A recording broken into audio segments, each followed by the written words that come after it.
Hello friends, SK DP study zone में आपका स्वागत है। आज की इस वीडियो लेक्चर में हम लोग देखेंगे सलेबल के बारे में। तो चलिए बिना किसी बकवास की इस वीडियो को स्टार्ट करते हैं। लेकिन एक छोटी सी जानकारी, इस वीडियो के एंड तक जरूर बने रहिएगा क्योंकि अंत में बहुत ही इंपॉर्टेंट इन्फॉर्मेशन आपको हम देने वाले हैं। तो चलिए फ्रेंड्स देखते हैं सलेबल क्या है।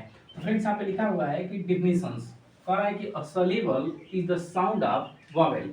बहुत सिंपल डिफिनीशन लिखा हुआ है। कह रहा है कि सलेबल क्या होता है, जिसकी हिंदी शब्दांश है। तो कह रहा है कि सलेबल क्या होता है फ्रेंड, तो कह रहा है कि यह वावेल का आवाज होता है। समझ रहे हैं ना, मतलब वावेल के की आवाज को हम लोग क्या कहते हैं, सलेबल कहते हैं। इस बात को यदि आपने इस डिफिनीशन के जरिए नहीं समझ पाए तो हम अपनी भाषा में समझा दें आपको कि जैसे हम सभी जानते हैं कि वावेल ए कितने होते हैं, 5, और किसे कहते हैं, ए ई आई ओ यू को वावेल कहते हैं। तो फ्रेंड्स इनका जो साउंड होता है ना, जैसे जो ए होता है, ए ये कोई तरह का साउंड प्रोड्यूस करता है। जैसे कि ये अ दे सकता है, जैसे कि ये आ दे सकता है, ए देता है, समझ रहे हैं ना, ए साउंड प्रोड्यूस करता है, ए और य करता है, समझ रहे हैं। तो इन वावेल का ये जो साउंड होता है ना, मतलब कि ये जो अपना साउंड दे रहा है ना, इसी साउंड को हम लोग सलेबल कहते हैं। आई होप आप समझ गए होंगे। जैसे मान लीजिए ए जो है इतना साउंड दे रहा है ना, तो ये जो ए अ बना रहा है, आ बना रहा है, ए बना रहा है, ए बना रहा है, ए बना रहा है, इस तरह के सीधी से और भी साउंड बनाता है। तो इन साउंड को ही, इन आवाज को ही हम लोग क्या बोलते हैं फ्रेंड्स, सलेबल कहते हैं। तो वही कह रहा है कि सलेबल क्या होता है। कुछ लोग बिल्कुल लंबा चौड़ा डिफिनेशन लिख देते हैं, बिल्कुल समझ से बाहर हो जाता है। और ये बहुत ही सिंपल बात लिखी गई है कि जब भी कोई आपसे सलेबल के बारे में पूछता है तो आप सीधा से कहें कि वावेल के आवाज को सलेबल कहा जाता है। समझ रहे हैं। तो इतना सिंपल डिफिनेशन हमें लगता है कि इससे सिंपल नहीं हो सकता है। तो चलिए देखते हैं, इसको एग्जाम्पल के जरिए देख लेते हैं कि जब कोई वर्ड्स आता है फ्रेंड्स, तो उसमें पूछा जाता है कि इस वर्ड्स में कितने सलेबल हैं। तो हमने पहले आपको बता रखा है कि वावेल के साउंड को हम लोग को काउंट कर लेना है, और जितना वावेल का साउंड उस शब्द के अंदर आया होगा उतने सलेबल उसमें कहे जाएंगे। तो देखिए, चलिए देखते हैं, यहाँ पे कुछ एग्जाम्पल्स लिखे हुए हैं फ्रेंड्स। जैसे कि पहला एग्जांपल है बुक। तो देखिए यहाँ पे इसका प्रोनाउंसिएशन लिखा हुआ है, जिसको हम लोग उच्चारण कहते हैं। तो बुक, अब बुक जब आप बोलते हैं तो बू कहने का मतलब इसमें ऊ का साउंड आ रहा है, सॉरी इसमें किसका साउंड आ रहा है, ऊ का। तो देखिए वही यहाँ पे ऊ लिखा गया है, और लास्ट में है रहा है क। तो क में अ का साउंड आता है, लेकिन अंत में हम लोग कोई साउंड नहीं लेते हैं। अरे इस बात को हम लोग नाम लिखते समय बहुत छोटे क्लास में हमने पढ़ा होगा कि जैसे हम लोग कॉमन जब इंग्लिश में लिखते हैं तो हम लोग क्या बोलते हैं कि क में अ का साउंड होता है, तो इसलिए के बाद ए लगाते हैं। उसी तरह से म में अ का साउंड होता है, ए लगाते हैं, लेकिन अंत में ए नहीं लगाते हैं, क्योंकि इसमें अ का साउंड नहीं माना जाता है। ऐसा मान लिया जाता है कि इसमें एक खिंचाव होकर आगे रह जाता है। तो इस तरीके से आपने पढ़ा होगा, तो अंत में कोई साउंड नहीं लेते हैं। तो इस तरीके से बुक पढ़ने का बू जब आप कह रहे हैं तो बू में ऊ का साउंड आ रहा है, और लास्ट में क है, इसके साथ छोटी बड़ा ऐसा कुछ नहीं है ना, तो इसलिए इसको साउंड में काउंट नहीं किया जाएगा।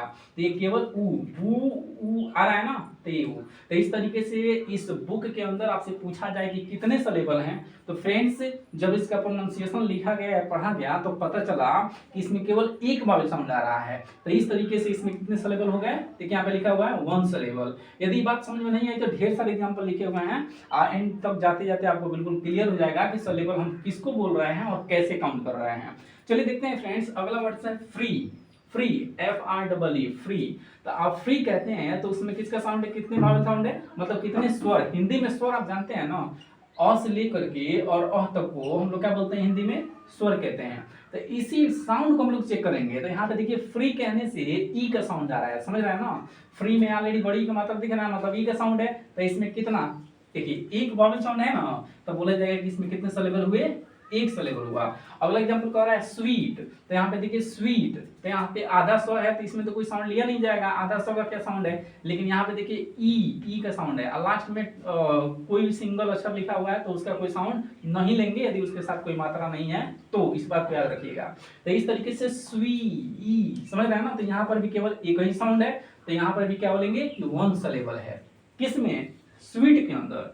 आगे कोई पूछे कि वायु में कितने सलेबल हैं, तो आप इसको पढ़िए वायु। तो आप कह रहे हैं बा कहने से आ का साउंड है, और देखिए यो में ओ का साउंड है, ये है। तो इस तरीके से इसमें कितने सलेबल हुए फ्रेंड्स, दो सिलेबल हुए।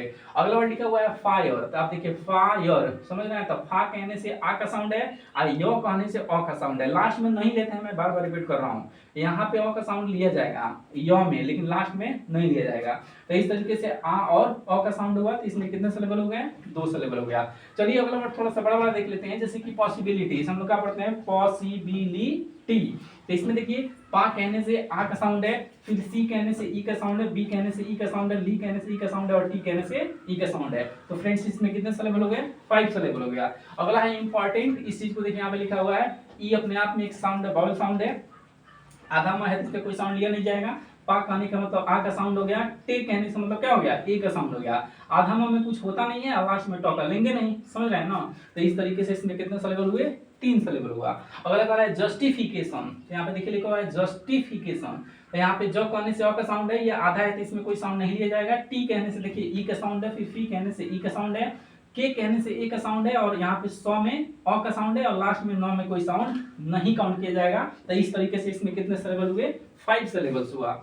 यहाँ पे कह रहा है ऑर्डिनरी, तो ऑर्डिनरी में देखिए यहाँ पे लिखा ऑर्डिनरी, तो आ में एक सिलेबल आ का देखिए आ साउंड एक है, और डी कहने से ई का साउंड है, 9 में अ आएगा, तो यहाँ पे देखिए अ है और लास्ट में ई का साउंड है, तो ये लिया जाएगा। तो इसमें कितने सिलेबल हो गए, 4 सिलेबल हो गया। उसी तरह से एलिफेंट है, तो कह रहा है ए कहने से यहाँ पे ए का साउंड हो गया, ली कहने से ई का साउंड हो गया, ए कहने से यहाँ पे देखिए ए का साउंड हो गया और आधा 9 का लेंगे नहीं, लास्ट में लेते नहीं है। तो इस तरह से कितने सिलेबल हुए, 3। इस तरीके से लास्ट वर्ड देखिए, एक ब्रांड नेम है ये नाइकी, समझ रहे हैं ना, इसको नाइकी पढ़ते हैं। तो यहाँ पे देखिए ना कहने से यहाँ का साउंड हुआ, ई ऑलरेडी अपने आप में एक साउंड है, बाउल साउंड, और की कहने में ई का भी साउंड आया। तो इस तरीके से इसमें कितने सिलेबल हुए, 3।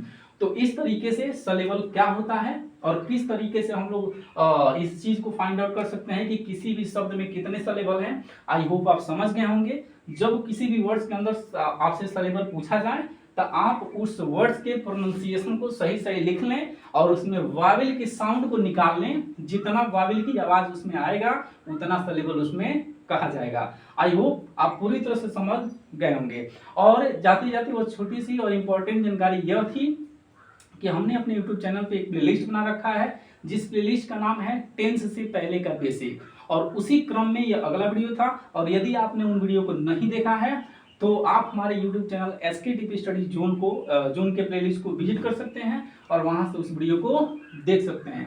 चलिए मिलते हैं नेक्स्ट वीडियो में। Thank you for watching this video.